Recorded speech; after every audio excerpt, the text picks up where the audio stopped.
गवळी समाजातील बंधुभावांना व संगम बोटीचे गवळी समाज संघटनेच्या कार्यकर्त्यांना एक नम्र विनंती आहे। यवतमाळ विधानसभा निवडणूक हे आपण लढवणार असून आमदारकीसाठी मी स्वतः तिथून फॉर्म भरणार आहोत यवतमाळ विधानसभेतून व आपण निवडून आलो पाहिजे याचे सर्वांना प्रयत्न करायचे आहे।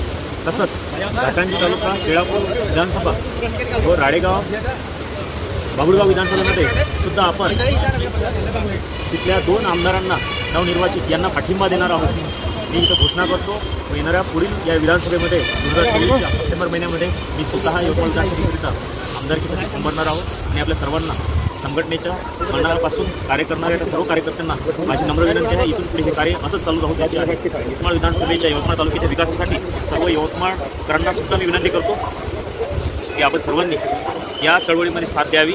या बारीनं आपल्याला ज्याला निवडून द्यायचं आहे नेहमीच पक्षाचं राजकारण न करता एक नवीन चेहरा उदयास आणायचा आहे। आता आपण सर्वांना सहकार्य सपोर्ट केला, पाठिंबा दिला